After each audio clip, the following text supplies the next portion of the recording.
I'll see you in a bit. Love you.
All right. There you go. It's the Saturday special here as I turn off the rock and roll from Leonard Skinner. Funny thing, when I first started the show, hey, by the way, how are you guys? Cheers. We made it another week. We're here for another week. And it's actually pretty crazy because it's been another strange week. What a weird year 2020 has been. Strange. I just read about the meth gators. Have you heard about the meth gators? Apparently now in Florida, where there's a bunch of meth labs, they just throw their the residuals into the lake rivers, and the gators are in there now. So we now have meth gators. If that wasn't enough, I feel bad for the murder hornets. They didn't get much of a push. They came and left very quickly. But hey, we're here tonight on the Sunday Night Special. Thanks to you guys. I was going to wear my mask, but I didn't. These are great inner circle masks. You see that shit? If you got to wear a mask, it could be inner circle. That's the perfect new merch item for everybody. Like, let's just do masks, which is a great idea. So anyways, crazy week, but a fun week. If you guys watched AEW with the match that Sammy and I, the Sex Gods, had against the Best Friends, loved it. My second official match in Corona era. You see that? Black and white. Black. It was much blacker. Headbutted by Trent. No last name necessary. And of course, advancing the Orange Cassidy, Chris Jericho angle, which will culminate at Fyter Fest, which is happening in a couple weeks. So it's really cool. Like, I saw Orange Cassidy right when I first came to AEW, and at first I was opposed to having him involved. I thought, what a lazy gimmick, what an idiot. I don't like this guy. And then I really started watching him. And back in the old days when we used to have fans, remember that, guys? I thought, man, this guy's really good. And he does something different. And Brian Pillman told me when I first met him years ago in 1994, 95, if you want to make it and be famous in wrestling, you have to do something that's never been done before. So instantly, being the thinker that I am, I decided to, yes, I want to work with Orange Cassidy. I wanted to wait until crowds were back, but the time was right now. And I always still do my images and performances and matches as if there was a crowd there. So what would the crowd be doing at this point? They'd be going nuts. They'd be going crazy, et cetera, et cetera, et cetera. So that's kind of what we did for the Orange thing with, of course, the cameraman deal, kind of a takeoff of something I did with Ambrose Moxley a few years ago. But I thought it was really good. I thought it worked great. And once again, if there was 10,000 screaming fans in the arena, it would have been even more atmosphere. But I can't worry about the fans that aren't there. I have to worry about the 1 million+ fans that are watching us at home every Wednesday night. So thank you so much for that. Jeffrey Moss said that was a great match. Sammy impressed me. Well, that's very cool. Thank you. We appreciate that. And and then another thing that we have coming up on Friday is the next quarantine song, which is Heart of Chrome, featuring Bruce Kulick. You guys watched the show a few weeks ago and saw that that we had the quarantine kind of super group playing 80s Kiss tunes. First song, No, No, No. I think it's at 75,000 views on YouTube right now, which is killer. And I think Heart of Chrome will get even more steam. It's a crazy song, and Bruce Kulick is playing on it. That will come out on June 26th, next Friday. I believe it's going to be on Revolver, exclusive on Revolver magazine. Did you? And Donatello said, did you hear about AJ Gray having a car accident and still going to his wrestling match at GCW after Incredible? Well, that's what wrestlers do. The show must go on. So, so we got that coming out, which I'm really excited about. And of course, the big news is Chris Jericho's Rockin' Wrestling Rager at C Part 3, the triple whammy. I mean, it's pretty much sold out. It's crazy with the world and the state that it's in right now with the pandemic and all the uncertainty and people losing jobs and all that sort of thing. It was a real humbling and honor to know that you guys appreciate the Jericho cruise so much that you're willing to come with us. And you know, in February, everything should be cleared up, better be cleared up. And if not, then we'll just postpone the cruise. But just to see the reaction, we did a pre-sale, which sold like 87%. And then we went on sale officially on Wednesday. And here we are Saturday night, pretty much sold out. So thanks to all you guys who are so excited to be a part of this. And you see who we have already: Ted DiBiase, Hacksaw Jim Duggan, Bully Ray, Candice Michelle, Brad Williams, and Striper, along with AEW, Fozzy, and of course, moi. How are ya? We've got so many other great names and bands and comedians coming up. So it's going to be a great cruise. And we thank all you guys for signing up and joining us for that in February. So if you still want to go to chrisjerichocruise.com and hopefully we will get a chance to see you at some point. David Walter says, I went a couple of years ago. It was the best time of my life. Thank you so much. Let's just get into the Q&As. And of course, last week, if you watched the show, some people were saying I got some color. That's golden brown where I'm at. I don't know what kind of a filter is on this. But we went to the Keys and had a great time. And when I did the special last week, there was literally a thunderstorm, a lightning storm, and it kept taking the Wi-Fi away and just killing that. So that's why we had some issues, but it still did a great number. And I thank you guys for watching. I think it's for still watching. I think we're opening up more. And I'm like, I don't know how many more Saturday nights I'll be able to do this, but yet the ratings keep getting bigger, and there's sponsors now coming in and all other stuff. So it's a good time for me. It's great connection with you guys. And as long as you guys want to be a part of this, then I will be more than happy to continue to do this in one way, shape, or form. And don't forget too about the what am I looking for here? Oh, there you go, right there. Boom. livingthebubbly.com. We can still get some. I think there's like something like maybe 40 cases left or something like that. So if you want to get some, please do. What a crazy cool experiment that was. Put it on October and sold almost 30,000 cases. And someone's like, well, Post Malone sold 50,000 bottles in 2 hours. Well, we're not talking bottles here. We're talking cases. So if a case has 12 bottles in it, you guys do the math on how much that is. So lots of good stuff happening with that. So if you want to be a part of that, please check it out. And we'll go from there. But let's get into some questions here. Ashley Michelle Brown on Facebook. Hello, Ashley. Is there anyone not an AEW you'd love to see to come to AEW? Well, there's a few. The cool thing about AEW is we're obsessed with building our own talent and our own stars. I think we've done that fairly well. I mean, with Orange Cassidy, Darby Allin, Sammy Guevara, Moxley's a whole new guy, Brody Lee. You can see Jungle Boy, MJF. We're building these guys basically either building them back up again. Cody's a perfect example. He's a huge star for us right now that wasn't in WWE or anywhere else. So you can see that we're building up names. If there's anybody out there that had a wish list that I could get, I mean, Roman Reigns, I've said it before. I think he's one of the best talents in the world. He's a great wrestler. He's super funny. He's such a cool guy, which is great. And I think if they would just let him be him, that people would be into that. So I would love to see Roman with us. So there you go. Paul Rogers. I from Paul Rogers from Bad Company.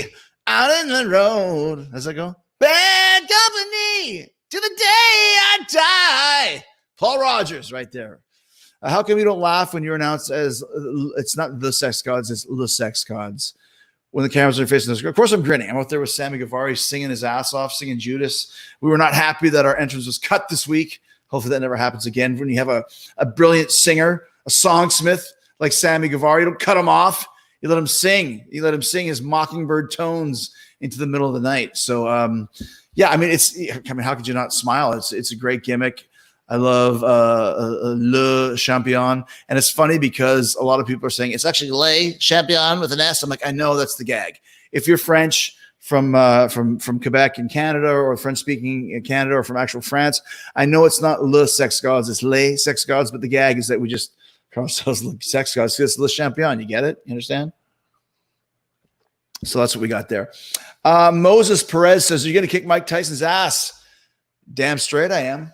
What kind of an ass kicking is Mike going to get, though? That's the question that we want to know. We're still working out some details, and hopefully things will come through, but I'm willing to do anything. You want to do a wrestling match? Done. Got it. You want to do a boxing match? Fine. I can box.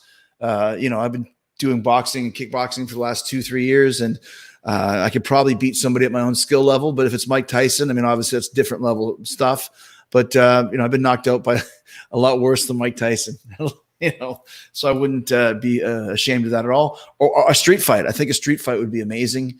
I think that would be something that I would love to do as well. So lots of cool stuff going on with that. So hopefully we'll get a chance to do more with Mike. And that is my goal. And that's what we're working on. So, all right, as we keep moving down the line over here, I've had this quite a bit.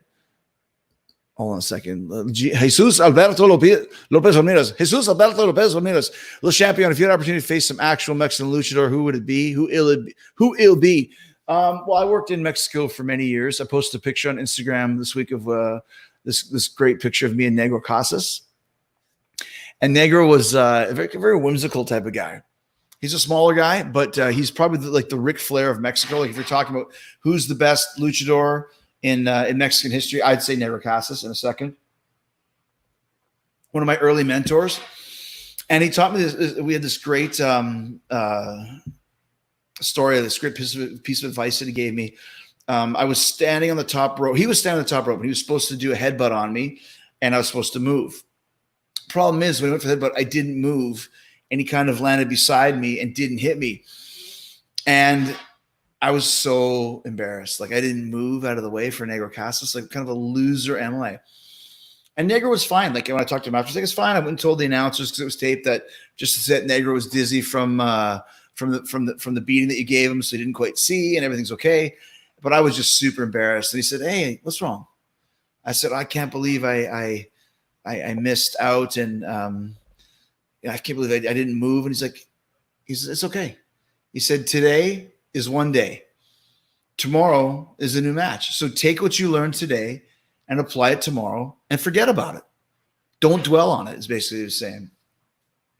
And I was like, you know what? That's a pretty good thing. So even to this day, when I have little mistakes or things go wrong, you take that lesson, you learn, and you move forward, and you don't let it hang you up. Don't obsess about if you make a mistake. It's live, So good little advice there from Negro Casas. So I would love to face Negro Casas again, but obviously I think Pentagon and Phoenix are two of the best that we have in AEW. Pentagon's currently still stuck in Mexico, and Phoenix is in San Diego. I think he has some injury issues from that dive he did a few weeks ago. And I think that I would love to have matches with both of them. The Sex Gods versus Penta and Phoenix, or Jericho versus Phoenix, Jericho versus Pentagon. I think we'd have a lot of fun there. All right, Keith Ballard, go Hawks. If the WWE offer you a one-time deal for SummerSlam for performances, well, A, I can't because I'm under contract for the next little while, and B, I don't think so. I wouldn't be into doing a one-off for anybody, especially WWE, and I hope to be with AEW for a long, long, long time. So I hope that answers your question. Cody Bush, I'm very excited to see at the Iron Horse Saloon in Sturgis Motorcycle Rally 5-6. I think it's actually in August. All of our July shows got postponed, but the Sturgis one apparently is still on. So if the show is there, we'll be there. I don't know under what circumstances, but we will be there. So hopefully I'll get a chance to see you there. Bob Schaefer, I became a fan of your back in ECW. Any cool stories? Oh my gosh, there's a million cool stories. Oh my gosh, let me think of a good one. I think the biggest thing I remember about ECW is just the attitude. Like it was us versus them to the nth degree. And I tried to get into ECW for years. About a year, let's say. I started calling Paul Heyman, I think in the Christmas season of 94 for a full year. And I got all the excuses. The few times I got him where he answered, I'd be like, "Hey, is Paul Heyman there? Who's this?" "It's Chris Jericho." "Hey, Chris, this is Paul's roommate, Dave. He's not here right now, but when he comes in, I'll tell him to give you a call." Meanwhile, the guy's like, "Oh, this is his roommate, Dave, and I'll make sure he gives you a call when he returns." It's so Paul Heyman. I'm like, dude, I can totally tell that it's you. But anyways, and I would never hear back from Paul. And then another time I answered, and I'd be like, he answered. I'm like, "Hey, it's Chris Jericho." He goes, "I will be right off I got Jimmy Snuka on the other line. I will call you right back." Of course, he never did. So he finally did get a hold of me. He actually got Chris Benoit to call me one day in about the summer of 95. And he's like, it was a Friday morning. And he goes, "Hey, can you be in Philadelphia tonight?" And I'm like, "What?" He goes, "Can you be in Philadelphia tonight?" I'm like, "Tonight?" Like I'm in Calgary. Calgary to anywhere is not like, a 5-hour trip. So I try and find it. I can't get any flights that can get me there. And I guess the idea was he wanted me to work with Ultimo Dragon. And I'm like, I'm done. Like I lost my chance. I was supposed to be there tonight. I missed my shot. Now I'll never get another chance again. And finally, a few months later, I call him, and this is about December of '95, and he's like, "Hello." I'm like, "Oh, this is Chris Jericho, Lionheart Chris Jericho. I've been trying to get a hold of you for a whole year." I'm like, "Bullshit! I've called you 15 times." Anyways, the time was right for me to go in there, and I went in. And people think of me as like an ECW guy, but I was only actually there for 12 weekends. Or 11 weekends, aka 22 matches. I think it started in like February of '96, and I ended it in May of '96 when I got the gig with WCW. But yeah, it was quite the time. Or another time, I slept in at the Travelodge Inn. Those who know. Talk about a den of scum and villainy, whatever the Star Wars quote is. That was definitely the Travelodge Inn at ECW in Philly after the ECW shows. And I slept in, and I called the airline to change my flight. And I was like, and they're like, "Oh, we're so sorry, Mr. Irvin." I'm like, "What? We're so sorry. What are you talking about? We're so sorry that your brother-in-law died, and you have this bereavement fare." And I'm like, "What? You have a bereavement fare? Bereavement fare?" I'm like, "Oh yeah, bereavement fare. Have you guys ever heard of a bereavement fare before? Apparently, if somebody dies and you have to leave quickly to get somewhere to the funeral, they give you a cheap ticket. They give you like a discount." And that's how Paul was booking my flights from Calgary as bereavement fares. So I had to figure out who exactly died to get there. So there you go. Shazwan Razi Saiful. Sorry if I butchered that name. I apologize. Are there any New Japan Pro Wrestling stars you want to be in AEW?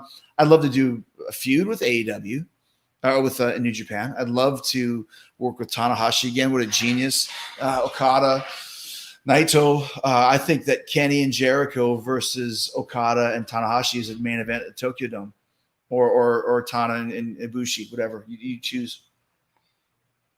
I think that match right there alone is big enough to sell at the Tokyo Dome. So there's a lot of stuff that we could do. And once the world gets back to normal, or wherever the new normal is, where we start having shows with fans in them, I would really like to continue working on the New Japan AEW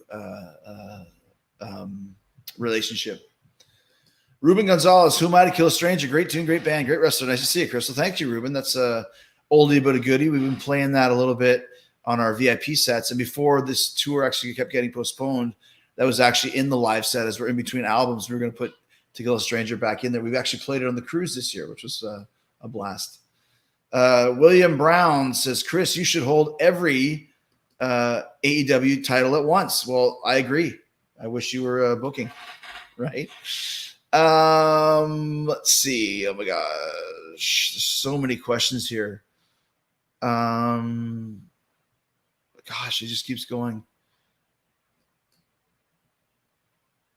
Oh goodness, how do you like how Tony's running AEW versus Vince running WWE now? I love it. I love how Tony runs it, because basically we're all very much creative, getting a chance to be creative. There's no real holdups for anybody. As far as creativity, you can be as creative as you want to be. And we basically book all the stuff together. You don't have to wait for approvals and all that sort of stuff. Working for Vince is great. He's a genius, obviously. WWE is a huge juggernaut. They have been for 40 odd years. That's never going to change. I think AEW has done a great job, though, in a very short time at providing a great alternative. And that's the secret word, alternative. We're not competition. We don't worry about anybody else. We worry about ourselves. And I think that it's been a breath of fresh air. And considering that we were going very strong up until March 11th was the last live show we had. I remember it succinctly. I think I told this story last week, but I'll tell it again. When I went to the ring at 9:40, we were still talking about Rochester on the 18th and Newark on the 25th. And when I came back from the ring 20 minutes later, the NBA had canceled the season, and Tom Hanks had been diagnosed with the Rona, and everything else had been canceled. Rochester was canceled, and Newark was canceled. It was a shame, because Rochester was supposed to be the double debut of Matt Hardy and Brody Lee, and then of course 25th was going to be Blood and Guts. But you got to do what you got to do. So I appreciate how we are doing things, and we're getting up and running. We're rolling. People are excited. And I think when we get back into the arenas, I think people will really have decided who they like best. Like at Orange Cassidy, I think if there was people's in the arena, if there's people's in the arenas right now, he'd be getting huge babyface reactions, and deservedly so. So Vince is great, but I really appreciate working for Tony right now, and I have no intentions of ever going anywhere else. Matt Davis, do you still have the fish tank from Tank? No, we don't. And I'm going to out them right now. We got this wicked fish tank. If you guys watched the show Tanked, and they came to our house, and my wife was in it, and then my kids were in it. My son was super excited. He's kind of a fish guy. And they made this beautiful tank that kind of had the list was in there and the Jericho jacket. And then as soon as they yell, and this is a great tank, and thank you so much, Chris Jericho. Cut. See you later, guys. And they split. And then they drain the water down. They take the fish out.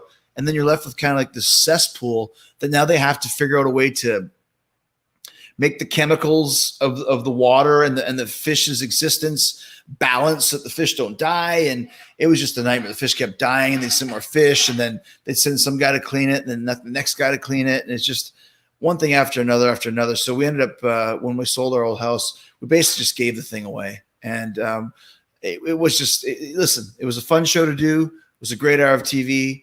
My family enjoyed it, but the after effects of the tank were just not cool, not great. So I don't think the show is on anymore, because I think that happened to quite a lot of people. I know it happened to Howie Mandel. I think it happened to Titus O'Neil. So there's a lot of chicanery going on there on Tanked. Kevin Stegall, what's your favorite Beatles album? Love you, buddy. Well, thank you, sir. I appreciate that. What's my favorite Beatles album? I say probably Desert Island would be probably White Album or Abbey. Let's say Abbey Road. I think Abbey Road is kind of the best Beatles album for so many reasons. This was when they had already made Let It Be, even though Let It Be came out after Abbey Road. Abbey Road was kind of when they got back together. They did not use George Martin, their longtime producer, on Let It Be. So they said they used Phil Spector, and they said, we're going to do one more record. It has to be with George. And of course, the way that the track listing is, ending off with the medley at the end. And in the end, the love you take is equal to the love you make, whatever it is. What a great ending to the career of the Beatles. Even though as time goes on, I'm super obsessed with the Stones because they've been so great for 50 years. It's hard to say that there's nobody better than the Beatles. And there might be a possible sing-along tonight, Come Together. I mean, gosh, Lord knows we need to come together. If we're going to talk about Abbey Road and the Beatles, that might be a good sing-along. Hey, Chris, is the Fozzy concert on July 12th at the Forge in Joliet still on? I asked because I want to know if I should bring the toilet costume to the show. The Toilet Boy. Yeah, we did the Kiss cruise back in 2015, and we had a gig where we were clashing with Kiss. You never want to play the Kiss cruise where you're on at the same time as Kiss is. I've probably told this story before. But Jeff was dressed as a toilet in the crowd, and I said, oh, that's pretty killer. So I don't think the show is on, dude. I think it's been postponed. I hate to say that. I think all the shows in July have been postponed. So we want to come, but it's just not the right time, the right place right now. So we'll be back. Forge is a great venue for us. Lance Andrew Harding sounds like a serial killer. Lance Andrew Harding was a mild-mannered man. What's the story behind the name Fozzy? Interesting. So when we first started, Rich Ward and I met kind of as you do, as bands do, just kind of somewhere not really wanting to meet each other or looking for anybody, and we found each other and decided that we wanted to put together a band. And Rich was already in a covers band in Atlanta called Fozzy Osbourne. And what Fozzy Osbourne was is any musicians that were around in Atlanta at the time, which is like Seven Dust and Clutch and those type of bands, would just come and jam. So when I told Rich that I wanted to form a band, because at the time I wanted to start putting a band together and going out on the road. And Rich was like, well, why don't you come play with us? And I just sprained my ankle in a match with Scott Steiner, so I was off for a couple months. I said, well, I'll go to Atlanta and we'll do a couple of shows. And we did a show.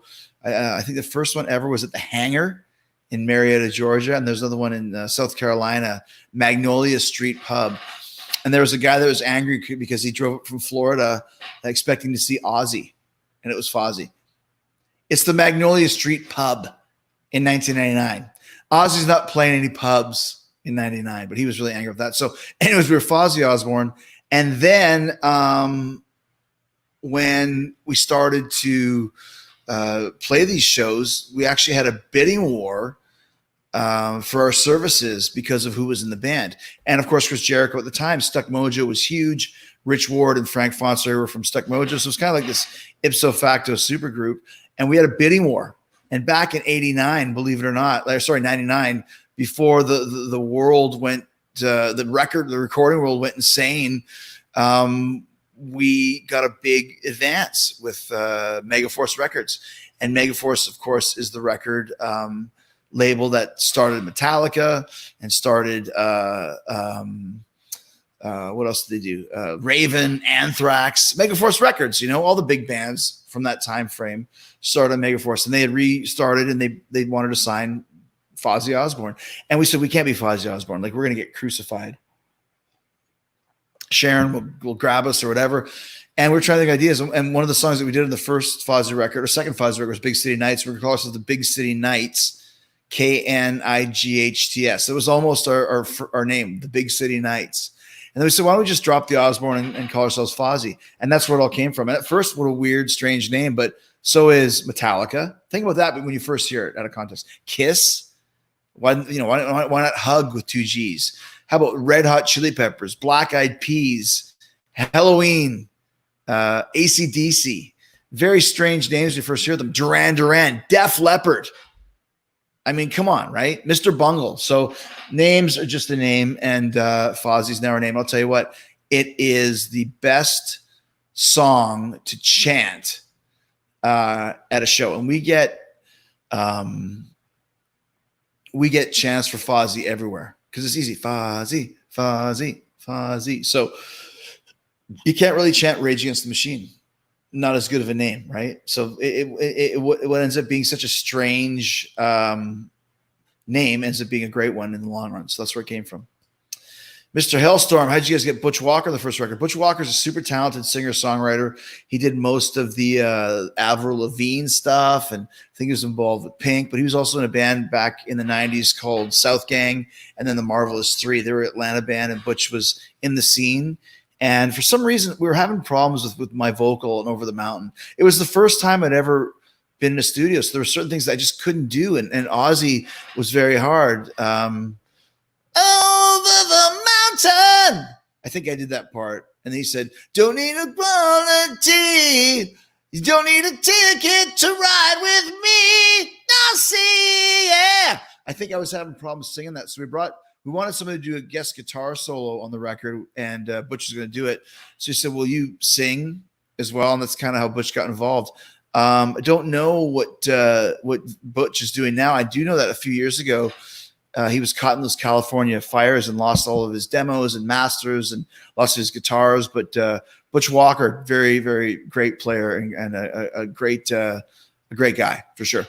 David Andrew Finley, Fozzy for Glastonbury in 2021. All the best from Nanaimo. Why is a guy from Nanaimo asking me about Glastonbury, which is the famous English festival? We would love to play Glastonbury. Download is our favorite festival. If you haven't heard Talk is Jericho with Andy Copping that I did earlier this week, it was a great show. Andy's a great guy, and we've played there 4 times. And Andy has built us up from the side stage to the middle stage to main stage, where we played there twice. So I would love to go to Glastonbury, but only on the main stage. We've now made a rule with Fozzy that we're only doing main stage from now on. We don't care what the offer is or who else on the thing. We're a main stage band, and we're going to stick up for ourselves and make sure that we get treated as such. So if we do Glastonbury, it will be on the main stage. All right. Simon Ouellet. See, I know how to pronounce that because I'm from French Canada. Ouellet. Also the name of Pierre Ouellet, who was the pirate guy. He's now, what's his name now? PCO. And I think Maurice's real last name is Ouellet, if I'm not mistaken. So there you go, a little Ouellet trivia.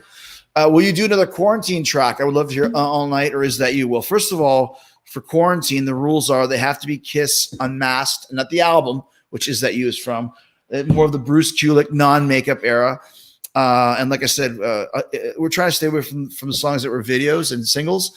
But we do have a couple more in the chamber that we're working on. They're going to blow your mind. And don't forget, this Friday, June 26th, we have Heart of Chrome coming out with Bruce Kulick. So it's going to be a good one. It's going to be a really, really good one. Okay. If Fozzy was to collaborate, Ticking Time Bomb, is that Hiromu there? I don't think this is the real Hiromu. If it is, cheers. Cheers, guys. Someone asked what I was drinking, and that's it. Little Grey Goose.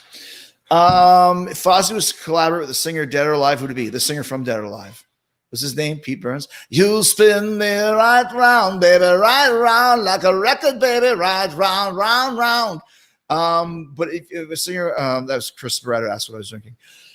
Oh gosh, I mean, it's hard to say. Whenever we've had guest songs on Fozzy tunes, it's always been because the guy fit the tune. It was never stunt casting, like Wanderlust, such a Sabbath vibe. So have Zach Sabbath, Black, what's his name? Zach Wilde on the guitar was great.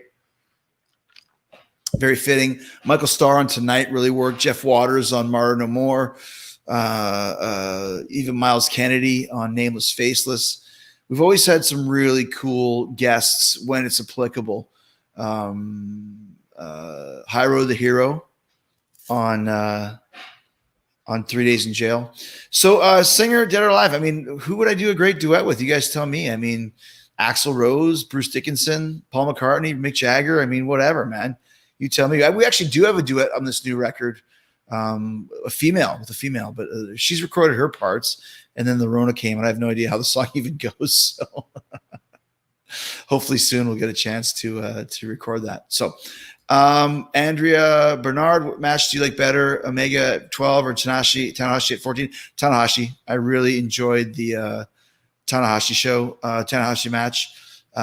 Because you hear guys sometimes like, how good is that guy? And you're like, oh, I've heard he's good.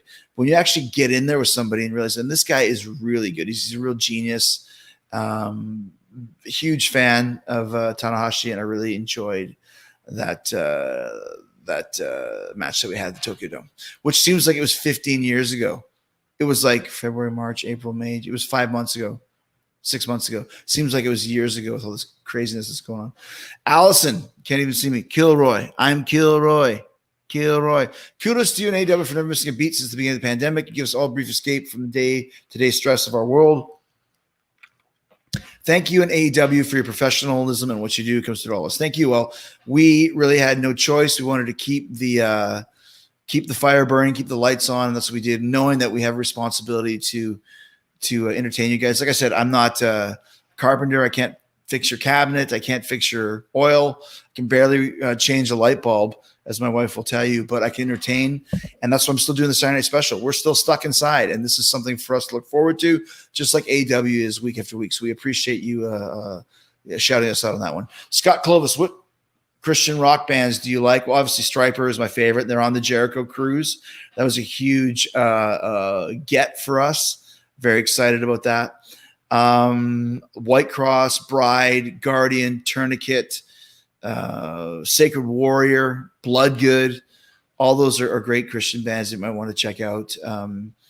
To this day, they're just great bands to this day. There's a great Bloodgood documentary called Trenches of Rock as well. It's not streaming yet, but on DVD. Those of you who still use DVDs, it's worth checking out. So, and also, like I said, Stryper and Chris Jericho's Rock and Wrestling Rager at Sea, the triple whammy, which is now sold out. But put your name on the waiting list. Steve Nunez, are you a fan of Nirvana? What's your favorite song besides Smells Like Teen Spirit? I was really behind the times with Nirvana. I didn't get into them until I was living in Mexico. No, later than that. Probably 95 was when they were hot. So probably 2000, 2002. I was very late to the party with Cobain, which is so crazy because I was right in that wheelhouse. When Nirvana first came out, I was 20 years old, full of angst, full of anger, vitriol. You would have thought that Nirvana would have been my pariahs, but I was too much into Metallica and Maiden and that sort of stuff. As I look back, I realized that Kurt Cobain was a genius. The energy, the aggression, the aggro of Nirvana, it's right up my alley. I almost wish I would have gotten into them back, like I said, when they first came out. But his career was so short. Talk about a candle in the wind. So to go back and listen to that stuff, it's really poignant. It reminds me of a different time. But the music, the the aggression, like I said, seeing them get inducted into the Rock and Roll Hall of Fame and Joan Jett play guitar and sang. I mean, it was perfect. Like they're totally a modern day Joan Jett punk rock / combined with the Beatles / combined with Sabbath. What's your favorite song? I mean, Teen Spirit's great, but obviously that's the hit. A Heart-Shaped Box, Rape Me. Rape Me is so brutal, man. Rape Me. There's so many good ones though, man. What's now? Breed. I mean, how can you go wrong with Breed?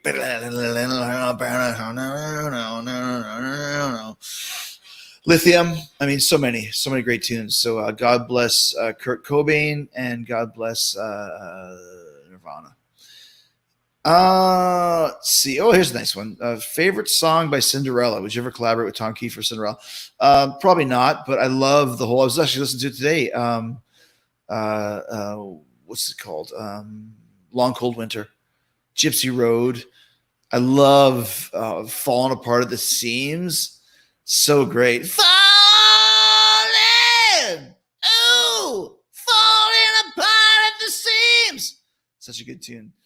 Come on, dude. You know this. Will there be a fight for the Fallen event this July? Will be my birthday month. P-Vins.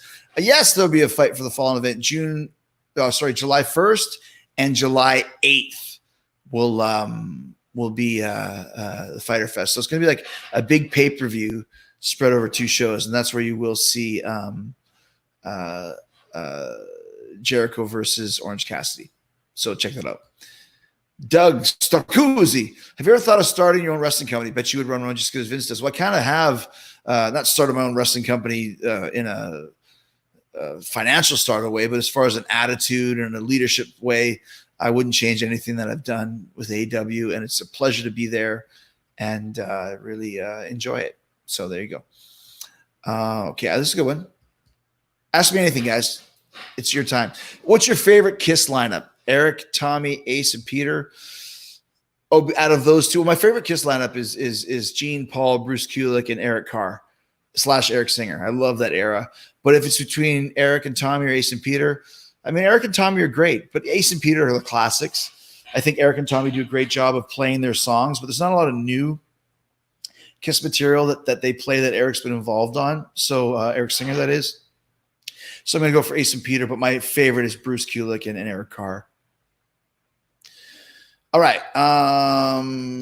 If I threw you $20, would you fight the neighborhood clown in my backyard? A fight to the death would be, well, it depends. Is he a ninja? I have to know what that is. Is it a ninja clown or just a neighborhood clown? So tell me that and get back to me.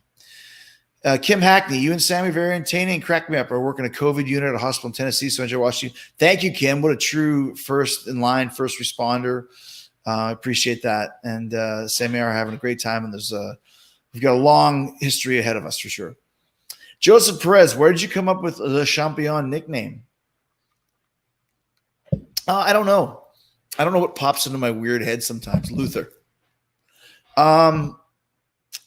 I think I was just trying to think of something obnoxious. I just thought Le Champion, I don't speak French, but I'm from Canada where I took 10 years of French or whatever the hell it was. And I just thought Le Champion sounds so pretentious and so pompous. Like who would call me? Like I'm just gonna call myself the champion in French. And once again, like I said earlier, like Brian Pillman told me, it's something that's never been done before. So I think that is why I came up for it to it. And then, like I said, when we did Le Sex Gods, it should be Les Sex Gods, not Le Sex. So Le Champion, I did it because it's pompous and it's ridiculous, and I thought it was funny. And that's why I do most of the stuff I do. Thankfully, you guys feel the same.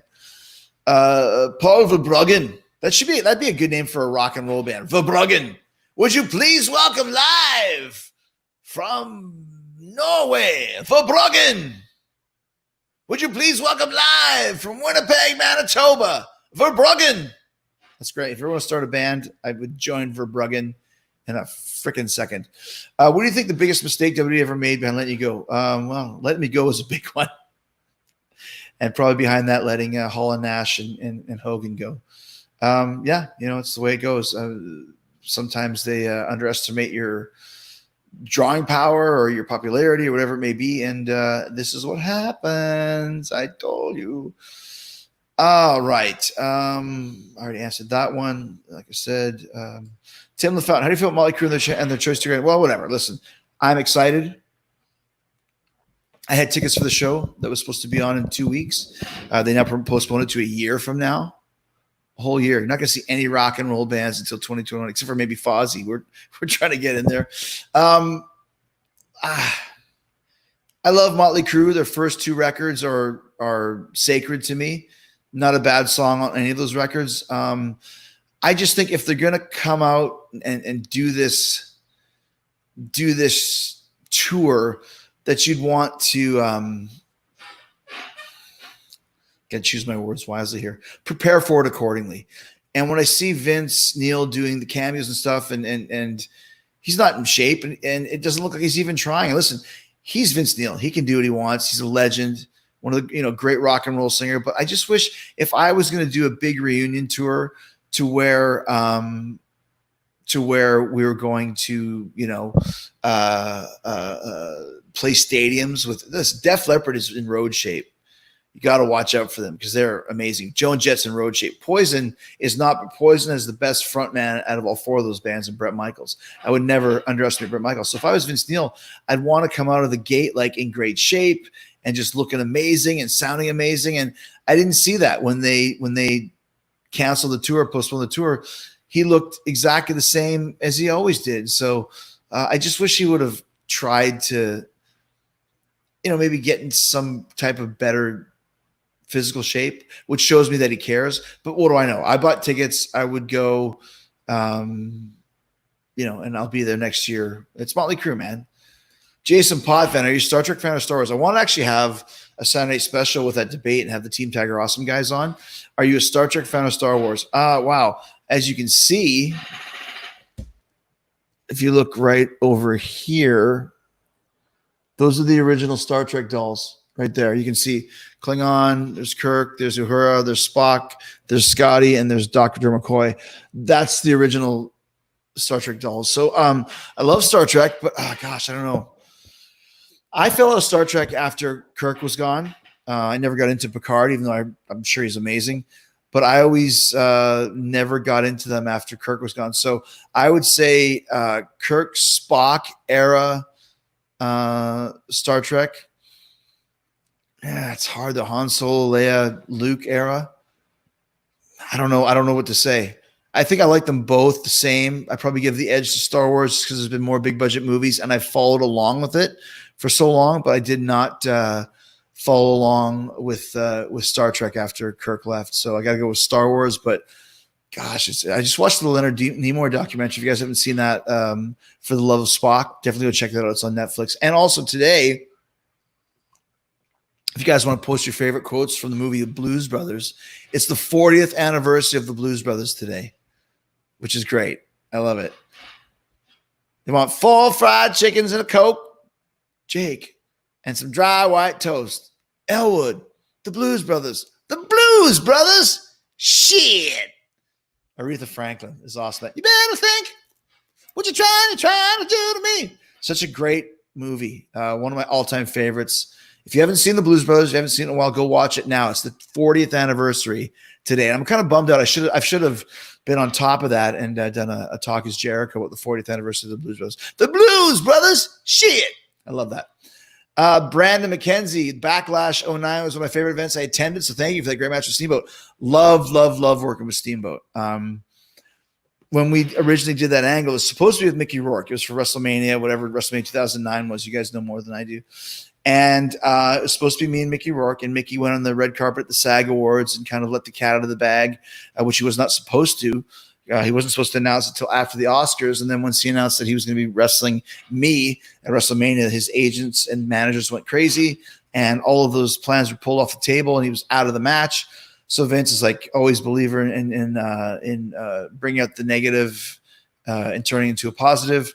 And so I had to wrestle with 3 guys, and his idea was the 2 rules were they had to be in the W Hall of Fame and they had to be in the first WrestleMania. So his idea was Snuka, Piper, and Greg Valentine. And I was like, Vince, I mean, God bless all those guys, but none of those guys can hardly move. it's not going to be a good match because it's not supposed to be a good match. I'm like, it's WrestleMania. I want to try. So I had a couple I suggested Jerry Lawler. He's like, well, he wasn't in the first WrestleMania. I'm like, well, whose rules are these? They're your rules. No one's going to know. And then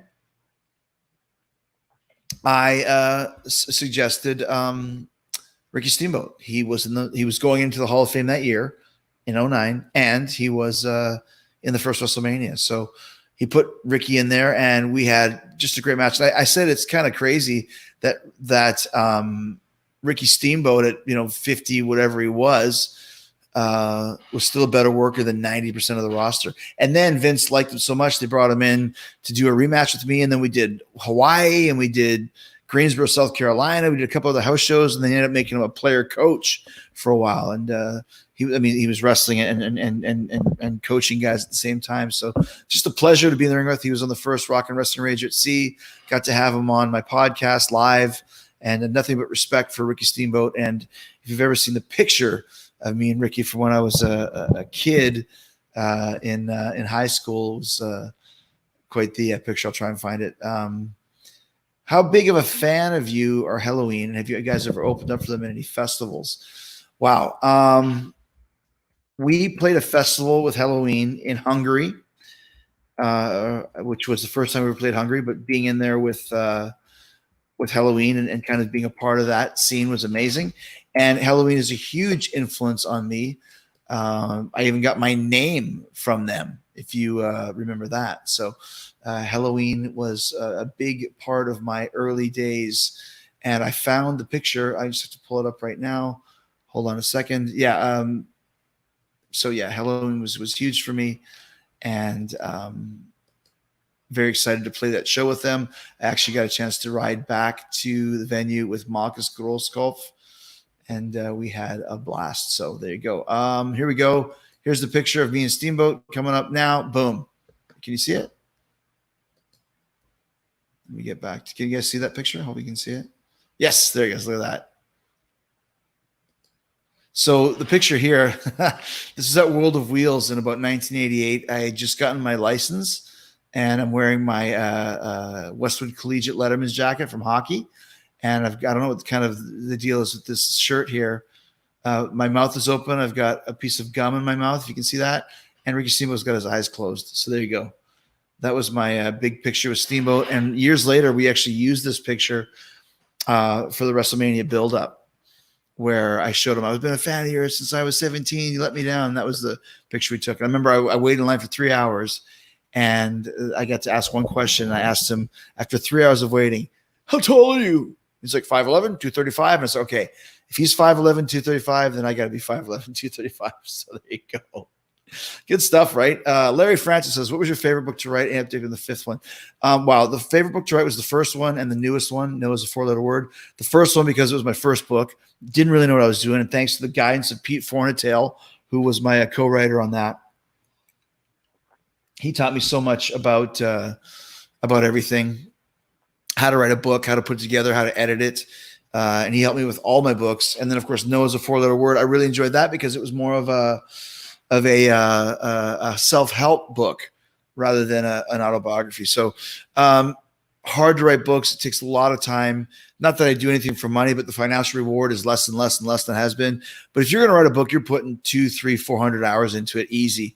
And don't even get me started on those audiobooks. I hate that shit. So on the fifth one, I've got a lot of stories to tell, but I'm actually going to do something special for my 30th anniversary, which is coming out on October 2nd, 2020. I've kept a log of every single match I've ever had. From the first one, October 2nd, 1990 in Pinoca, Alberta, up until, freaking Jericho, the Sex Gods versus Best Friends. I might be the only wrestler ever to do that for 30 years, to keep a log of all of his matches. So I'm putting them all into a database now, and I might do a self-published kind of, the true list of Jericho and do something with that. So I don't know if you guys are interested in seeing every match I've ever had in my career. Is that something that'd be interesting to you? If it is, let me know. Jesse Moore, of all the great musicians you met, which ones you fanboy over the most? Obviously McCartney. I went to the Rock and Roll Hall of Fame where Ringo got inducted. I believe it was in 2015, and he was up front. and I was in the back with my wise cousin Chad, and I noticed that when everybody stands up, you can't tell whose table is which. So I just said, "Follow me," and we walked through the entire crowd until we ended up right in front of Paul and Ringo, little guys, especially Ringo. And Green Day was playing, and they were playing American Idiot. Hey, and McCartney's just going, hey. So I'm joining him. Hey. So finally the show ends, and he's going back to wherever he's going to, and he's kind of walking here, and there's a line of tables here, and there's a lane in between them. So I'm walking here, he's walking here. And as he gets to there, we happen to meet. And I'm like, hey, what a coincidence. Paul McCartney, how are you? I said, I see you got some security guards with you on the front. But if any ninjas trying to attack you from behind, I got your back. And he's looking at him. He's like, ninjas? And I'm like, yeah, ninjas. He's like, okay. And I'm like, hey, high five, Paul. So he high fives me. And I'm like, yes. Just me and cousin Chad are dancing up and down. So we go to the after party after, and he's sitting with Joe Walsh. He sounds like such a David Coverdale. He's sitting with Joe Walsh and Paul McCartney right there. And there's like a big buffet. This is the after party for the Rock and Roll Hall of Fame. And Chad and I are watching McCartney, just kind of standing there watching him. And there's like some cheese on a tray and, deli meat or whatever. So McCartney finally gets up, and people are taking pictures of him, and they're being super rude. And I'm like, I don't need to take a picture with him. I wanted Chad to be able to take a picture with him, my cousin. And finally, he's getting harassed and bothered. And I had done this before for Bill Murray and Lars Ulrich, where they're getting harassed by people. I said, do you need some help? I'll guide you to the door. I'll tell people to get away, because they think I'm some goofy security guard anyway. So Bill and Lars both appreciated it. Paul, on the other hand, was like, I said, Paul, if you have any problems with anybody, just let me know, and I'll take care of it. He looks at me and goes, who are you, man? Are you security or are you a cameraman? I'm like, a camera? It made him sound like Lemmy. Who are you, man? And I'm like, I don't understand what you mean. Like, does he think like I'm like a spy or something like that? So I said, no, I'm not. And he's like, listen, if I have any problems with anybody here or any ninjas, I'll let you know, okay? And he gives him a look like, F off, kid. And all I could think of was, he remembered the ninjas. He remembered the ninjas. He remembers me as the ninja guy. I'm the ninja guy. So if I ever see Paul McCartney again, I'm going to tell him, I'm the ninja guy. Remember me? So there you go. McCartney. Oh my gosh. Puru Shota Mitra. Do you plan to collaborate with M Shadows again? I loved collaborating with M Shadows, but I actually collaborated with another member of Avenged Sevenfold for another quarantine group that's going to be coming out fairly soon. So I will keep you posted on that. It's pretty exciting. I think you're going to dig it. It's a great little super group that we put in there. Pamela Morrow. Oh, there's Bret Michaels right there. He'd be the best frontman of the stadium tour. Please wish my black Labrador Belle a sweet 60th birthday. Hello, happy birthday, Belle. We have a chocolate Labrador and a silver Labrador. So Labrador people understand. Yeah, boy. Corey Sampson, were you scared of facing Undertaker? I wasn't scared, but I only worked with Undertaker a few times in my career in WWE, and they were towards the end of the career, and that's when I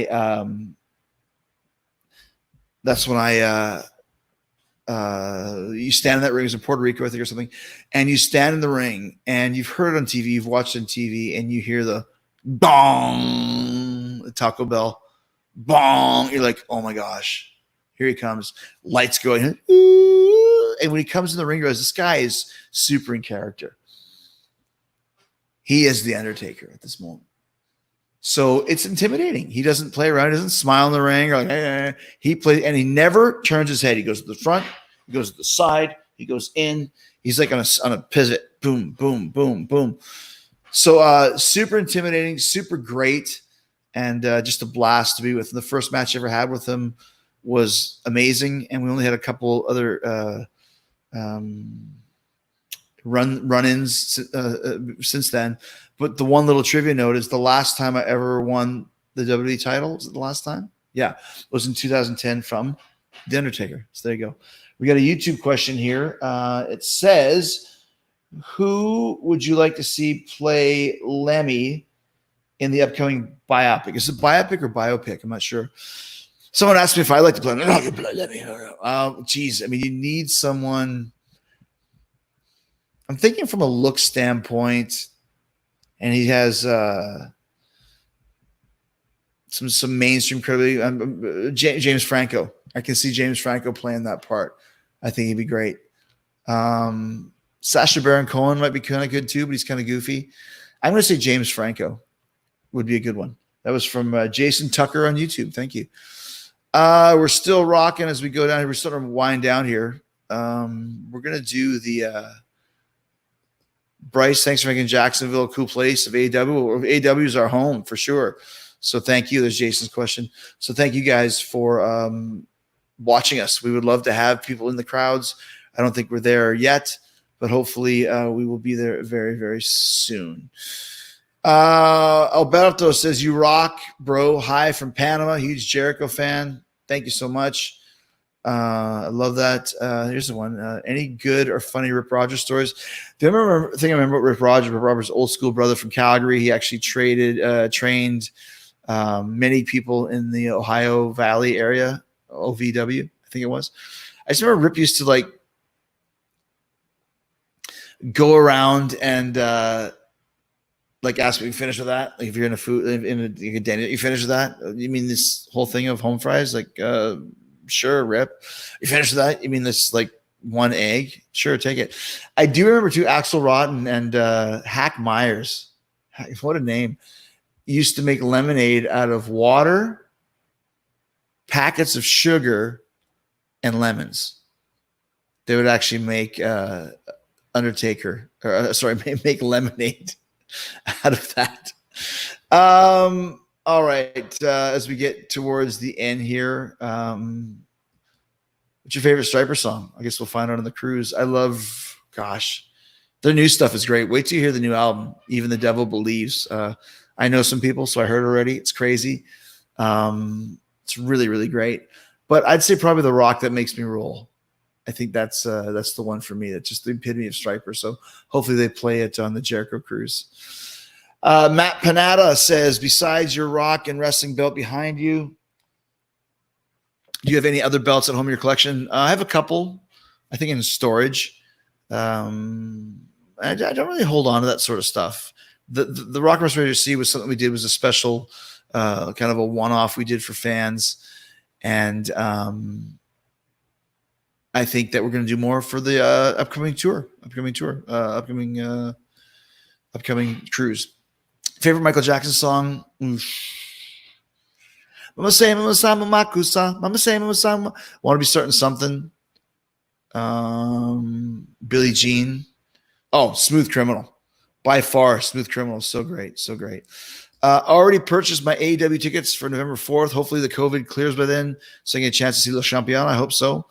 Being the best target in history of wrestling, what are your thoughts of fans doing promo competition on YouTube? Listen, do it. Anybody who is creative and wants to express themselves, do it. Do it. Give your honest opinion. Nickelback, love them. We toured with them last year on a short tour. Actually, I've got Nickelback on Talk is Jericho coming up over the next couple of weeks too. Amazing band. They have a fan base that loves them, that understands what they do, and Fozzy fit in with them perfectly. Great group of guys. They're Canadians. We expect. I would play with Nickelback anytime, any place, anywhere. Zantastic. Have you wrestled Marty Jannetty? Yes. Here's a little known thing. I wrestled him one time for about a minute, and he was the guy that I wrestled that I did the List promo right after. Think about that. So I'm Marty Jannetty, or as Tony Cadell would say, Mary Jannetty, is a big part of Chris Jericho history. Chris Zerby, if you give any advice to someone entering wrestling business, what would it be? Quit. That was Dave Mustaine's famous response to music Metallica. Do you have any advice for any upcoming musicians that want to be in a band? Give up. Just don't give up, man. Do your thing. If you think that you can do it, don't listen to anybody that tells you can't do something. They probably have failed at their own dreams. I think it's if you want to do it, make it happen, and just go out there and believe in yourself, man. That's the best way to do it. All right, last few questions. Luke Conroy, what's your favorite Fawlty Towers episode? Mrs. Richards. Excuse me, is this a piece of your brain? That's great. Dragonfly. Small. His name is Dragonfly.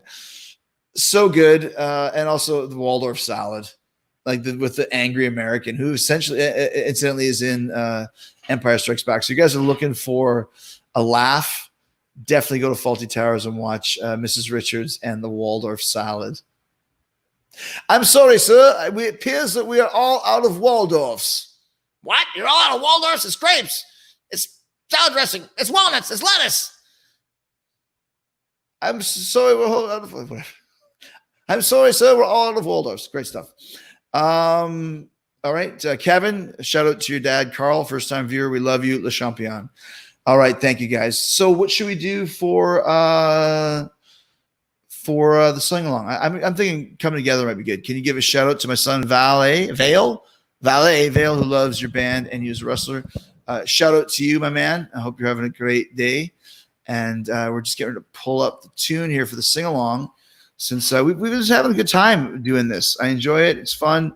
I enjoy having guests as well. But it seems that the Signing Special almost works even better if it's just me.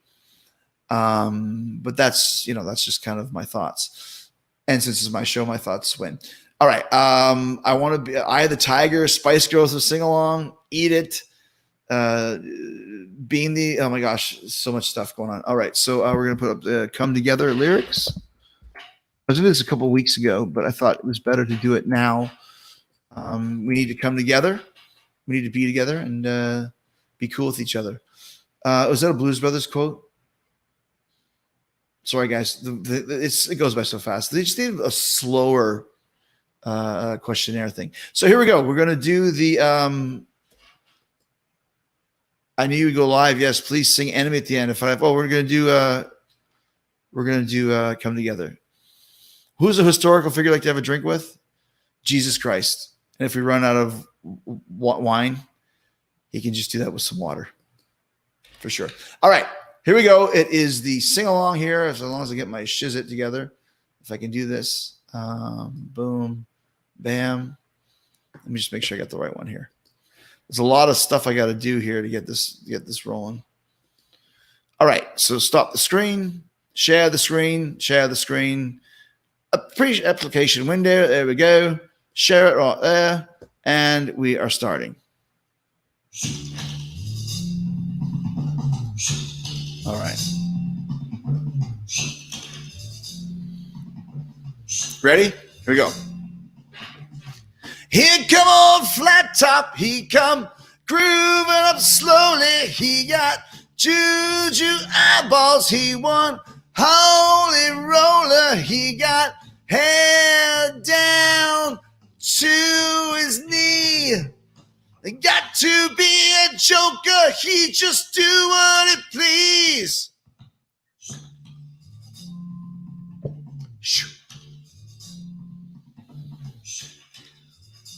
One more. I love that. Here we go. He wear no shoe shine. He got toe jam football. He got monkey finger. He shoot Coca-Cola. He say, I know you. You know me. One thing I can tell you is you got to be free. Come together right now over me. It's a good one, isn't it? I love it. I love that song. Shh. He bad production. He got Walrus gumboot. He got Ono sideboard. He won spinal cracker. He got feet down below his knee. Hold you in his armchair. You can feel his disease. Come together right now over me. Right. Billy Preston. Come on, George. Let's hear a solo. Hey!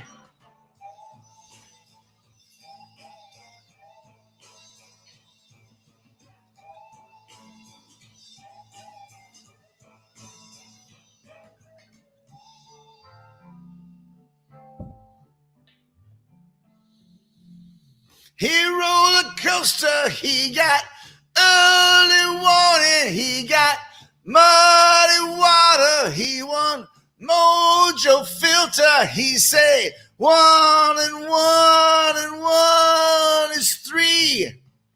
They got to be good looking cause he's so hard to see. Come together right now over me.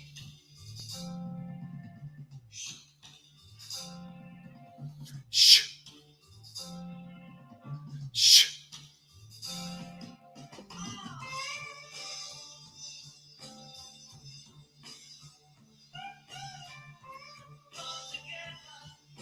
Yeah. Come together. Yeah. Come together. Yeah. So good. Come together. Yeah. Come together.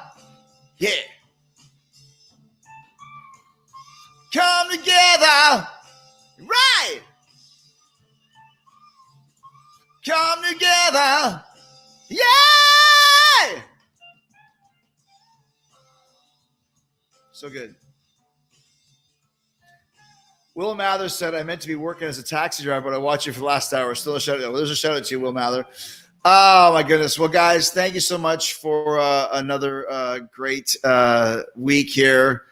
Keeping things rolling for you guys and just hoping to make sure you guys have fun and have something to do and something to rock with and hang out with. So we will see you guys next week. We'll be back. I don't know. Maybe we'll have a guest. Maybe we won't. And don't forget this. Happy Father's Day to all the fathers out there. Remember, your family means everything. So thanks to all of you hardworking fathers on behalf of myself and the band. I hope you passed the audition. I hope I passed the audition. The guy who played the creature Gollum for the movie of The Lord of the Rings have died. Oh my gosh, Andy Serkis, he died? He also played Darth Maul as well. If the producer of The Lord of the Rings hires you as a creature Gollum, would you do it? I don't know if I could do it as good as Andy Serkis did, but are you sure he's dead? That's a drag. So God bless Andy Serkis. That's a drag, man. Wow, Melanie, this is an obscure one. Zolotoid. I actually won a Juno for that, playing a Zoltoid for Devin Townsend on his Zoltoid album. So he sent me a Juno. I've got it at my house around somewhere. I put it up on the shelf, but my wife made me take it down. So Fall Night, happy Father's Day. Thanks to you. Happy Jason Dalton, happy Father's Day. Trish Watson, happy Father's Day. I will do Turn Up the Radio at some point, I promise. Darren Bradley, we ever sing Turn Up the Radio? Yes, I will do that. Remind me next week. We'll do it next week. All right. Let's see what we got. Oh, yeah, Andy Serkis is alive. I thought he was alive. Oh, the actor. Oh my gosh, Ian Holm, not Andy Serkis. Yeah, Ian Holm, who played Bilbo, older Bilbo, and also is the amazing Ash from Alien. My son's name is Ash, so that's Ian Holm, not Andy Serkis. Dude, much love from Tyler Wood. Thank you, buddy. Jason Schmid says super sticker. Okay. Terrible Trey, what made you grow your hair back out? I love it. I had no reason to cut it. I still don't. If I get a role in the new Clint Eastwood movie or wants to have a buzz cut, I'll do it. But until then, just grow it out, baby. No dyeing, no ponytail. Just a bun from time to time. You're the best, Jericho, says Young Goblin. Well, you know what? You're right. You're right. Thank you. Great stuff. Here's another one. Thank you. Happy Father's Day to you. Tell Cody to face Warhorse. Jeez, I don't know who that is. These things go by so fast. I can't put you in the list. You can't request to be in the list. Either you are on it or you're not, but that's up to me. Christian, you're the reason I'm home right now drinking and not out shooting stuffs, drinking and smoking. Well, I'm hoping you to not be involved in riots, then I guess I'm doing a good thing. Matt Boswell, phone died. That's my shout out. Well, there you got it right there. Felicia Dia del Padre says Rocio Cruz. Thank you so much. Did Judas see a big spike in streams and sales? Well, we just hit 40 million views on YouTube for Judas. So I think we did a pretty good job at building that one up. All right. Oh, my goodness. Can you speak Spanish again in your promo when you're on stage? Travel to Mexico in the W tour. I remember that. ¿Cómo estás, señores and señoritas? Yo quiero tu gusta mi programa aquí. And I said, I hope you like my program here. I'm trying my best. Any funny stories for the web TV net? I just remember it took forever. We'd be driving on this highway with the buildings just going, and you play the music. It would take forever to finally hook up. And I remember when I finally did hook up, I got an email from somebody in Yugoslavia, and I was like, I can't believe it. This internet can go worldwide. You can actually get people from Yugoslavia talking to you. That's pretty cool. So yeah, it was hard to dial up, but once it did, it was a lot of fun. So yeah, there you go. Yes, Andy Serkis is not dead. We know this. He's not dead. So thank you. I had a really cool one here. I want to find it. Boom. Chris Jericho, Fozzy's here. Listen to the show driving 18-wheeler. Hey, thanks, man. Thanks for driving. My friend Kenny drives 18-wheelers, so we appreciate that. You need to walk down the street more often in videos. Okay, I'll think about that. There we go. Break the walls down. You're the GOAT. Got a chance to wrestle the old Alice McKay building. Where's Alice McKay building? Our AEW Funko Pop. Happy birthday, Noah. Okay. We just had this one. Our AEW Funko Pops on the way, Le Champion.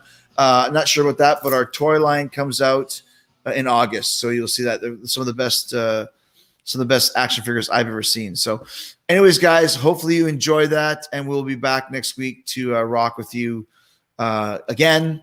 So be safe, stay healthy. Happy Father's Day to everybody. And we'll see you this Wednesday.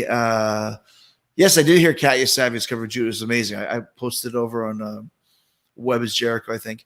But yeah, so thank you guys. And we'll see you soon, and stay safe, stay healthy, and happy Father's Day. We'll see you on Wednesday for AEW Dynamite. All right, guys. Thank you so much. Man, what a great show. Awesome stuff. Thank you. One more cheers. Oh, yeah. Thank you, guys. Love you.